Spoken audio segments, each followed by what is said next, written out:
खबरों में आगे बढ़ते हैं। 2027 हरिद्वार कुंभ की तैयारियों पर संत समाज का आक्रोश जारी है। उनका आरोप है कि प्रशासन ने सिर्फ अखाड़ों से चर्चा की, आश्रमों के साधु संतों को पूरी तरीके से नजरअंदाज किया है। भारत सेवाश्रम में स्थानधारी संतों की बड़ी बैठक हुई, जिसमें कुंभ की तिथि और तैयारियों पर आश्रमों से कोई राय न लेने पर कड़ी आपत्ति जताई गई। साथ ही महामंडलेश्वर यतीन्द्रानंद गिरी ने कहा कि कुंभ मेला अखाड़ों का नहीं बल्कि सभी साधु संतों का पर्व है। करोड़ों श्रद्धालुओं की सेवा आश्रम करते हैं, सरकार सभी को समान हक दे। वहीं बाबा हट योगी का आरोप है कि पहले कुंभ और अर्ध कुंभ में सभी पक्षों से राय ली जाती थी और इस बार सिर्फ अखाड़ों को तरजीह दी गई है, इसलिए संत समाज में असंतोष बढ़ा है।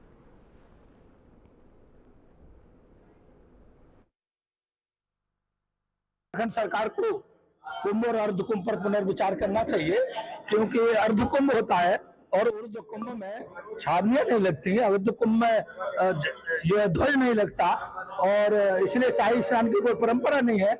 उन्हें विचार करना चाहिए भारत उत्तराखंड सरकार को। एक बात, दूसरी बात ये हरिद्वार के सभी आश्रमधारी संतों को कुंभ कराने के लिए विश्वास में लेना चाहिए, उनके बीच में बैठना चाहिए। प्रमुख रूप से ये निर्णय तय हुआ और अखिल भारतीय आश्रम परिषद का यहाँ गठन की घोषणा हुई और ये इसका विस्तार किया जाएगा ताकि यहाँ आश्रमों की समस्याओं से भी निपटारा किया जा सके। आए दिन आश्रमों की समस्याएं रहती हैं, आश्रमों के शासन और प्रशासन उनके साथ सौतेला व्यवहार करता है। दूसरी बात, उनके साथ सम्मानजनक व्यवहार नहीं करता है। तो ये शासन प्रशासन सम्मानजनक व्यवहार करे आश्रमधारियों के साथ, ये एक निर्णय हुआ। देखिए, 2027 में कुंभ आने वाला है और प्रदेश सरकार बड़ी उत्साहित है, क्योंकि इस बार पहली बार जो हरिद्वार का अर्ध कुंभ है वो मुक्त होकर उसे मनाने का अवसर मिल रहा है। उज्जैन का कुंभ इसमें बाधक नहीं बन रहा, तो हम लोग भी उत्साहित हैं कि कुंभ अच्छा होना चाहिए। आज आश्रमधारी संत यहाँ एकत्रित हुए हैं, क्योंकि कुंभ में बहुत बड़ी व्यवस्था आश्रमधारी संत करते हैं। करोड़ों लोग आते हैं, उन्हें रोकता कौन है? उन्हें रजाई गद्दे कौन देता है? उन्हें भोजन पानी चाय नाश्ते की व्यवस्था कौन करता है? और कुंभ में धार्मिक आध्यात्मिक वातावरण, भाई यज्ञ कौन करता है, अनुष्ठान कौन कराता है, कथा कीर्तन कौन कराता है?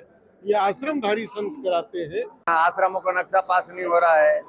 कुंभ के माध्यम से कुंभ की बात कर रहे हैं, लेकिन किसी आश्रम वालों को पूछा नहीं जा रहा है। ये मतलब कुंभ खाली अखाड़ों तक ही सीमित है।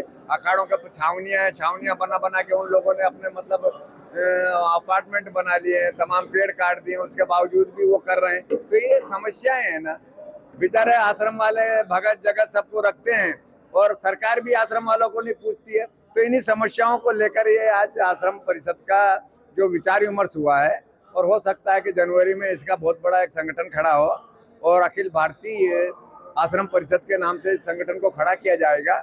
और जो भी मतलब आश्रम वालों को दुख है, तकलीफें मांगे हैं, ये भी है सरकार से किसी से भी है, वो हमारा अधिकार है। कोई हम भीख नहीं मांग रहे हैं। जब हम टैक्स देते हैं तो डबल ट्रिपल टैक्स किस बात का? जब हमारे आश्रम के नाम आश्रम है तो आश्रम का नक्शा पास क्यों नहीं?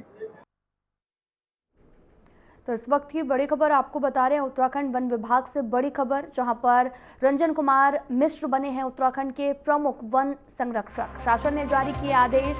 1993 बैच के IFS अधिकारी हैं रंजन मिश्रा। तो बड़ी खबर इस वक्त की आपको दे रहे हैं, जहां पर आपको बताते चलें कि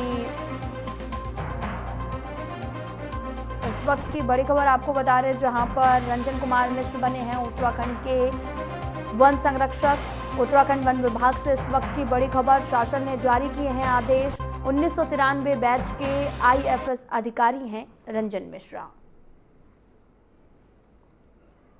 तो इस वक्त की बड़ी खबर, 1993 बैच के अधिकारी हैं रंजन मिश्रा और रंजन मिश्रा अब वन संरक्षक बन गए हैं।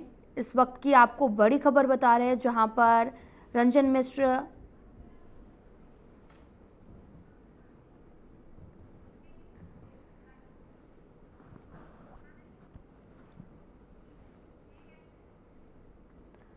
तो देहरादून के परेड ग्राउंड में आयोजित अखिल भारतीय विद्यार्थी परिषद के 71वें राष्ट्रीय अधिवेशन और प्रोफेसर यशवंत राव केलकर युवा पुरस्कार समारोह में देश भर से आए हुए कार्यकर्ताओं का विशाल जमावड़ा देखने को मिला है। कार्यक्रम में मुख्यमंत्री पुष्कर सिंह धामी ने प्रतिभाग करते हुए कहा कि विद्यार्थी परिषद 7 दशकों से अधिक समय से व्यक्ति निर्माण के माध्यम से राष्ट्र निर्माण की दिशा में निरंतर काम कर रही है। उन्होंने बताया कि अधिवेशन में देश के पश्चिम, उत्तर, दक्षिण, पूर्वोत्तर और साथ ही सुदूरवर्ती क्षेत्रों से हजारों कार्यकर्ता आए हैं, जिससे ये आयोजन एक महासंगम बन गया है। सीएम धामी ने कहा कि द्रोण नगरी देहरादून में यह अधिवेशन सफलतापूर्वक संपन्न हुआ। शोभा यात्रा ने देवभूमि ने नई ऊर्जा का संचार किया। उन्होंने विश्वास जताया कि परिषद के कार्यकर्ता यहां से रीति नीति के प्रति प्रेरणा लेकर जाएंगे और साथ ही कहा कि विद्यार्थी परिषद में कार्यकर्ता रूप में जुड़े होने के कारण इस आयोजन की मेजबानी करना उनके लिए सौभाग्य की बात है।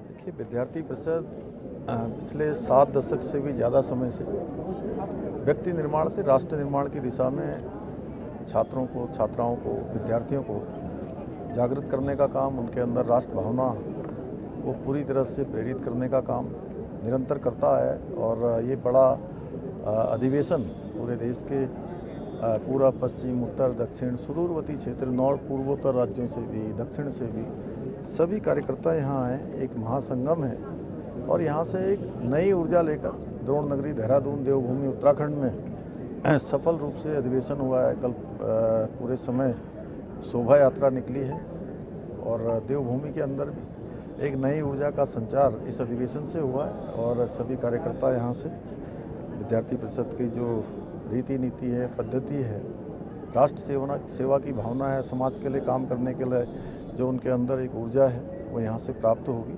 मैं सभी को बहुत शुभकामनाएं देता हूँ। और विद्यार्थी परिषद का यहाँ अधिवेशन हुआ, हम सबको भी आतिथ्य का सौभाग्य प्राप्त हुआ। विद्यार्थी परिषद में काम करने के कारण एक कार्यकर्ता के नाते मेरे लिए भी बड़ा सौभाग्य है कि मेरे समय में और मुख्य सेवक के रूप में मुझे भी सभी का यहाँ स्वागत करने का भी अवसर प्राप्त हुआ है। सात पांडे गोरखपुर से आया हुआ हूँ, मुझे ये प्राप्त हुआ है। निश्चित रूप से ये पुरस्कार नहीं है, ये बहुत बड़ी जिम्मेदारी है कि अब तक जो हुआ वो कुछ नहीं था, सारा काम तो अब बाकी है।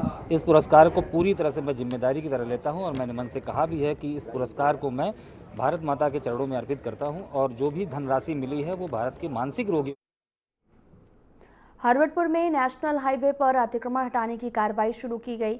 लोक निर्माण विभाग की टीम ने बुलडोजर के जरिए, आपको बताते चलें कि सड़क किनारे अवैध अतिक्रमण को हटाया। हालांकि व्यापार मंडल और स्थानीय जनप्रतिनिधियों के अनुरोध पर दुकानों के बाहर टीन शेड और अन्य अतिक्रमण को हटाने के लिए 3 दिन का समय दिया गया। और इस कार्रवाई के दौरान आपको ये भी बताते चलें कि नगर पालिका अध्यक्ष नीरू देवी और कांग्रेस नेता नीरज रोहिला के बीच में जमकर बवाल हुआ है और साथ ही गाली गलौज और हाथापाई भी हुई है। कांग्रेस और बीजेपी समर्थकों के बीच में विवाद का कारण कार्रवाई के दौरान पक्षपात को बताया जा रहा है।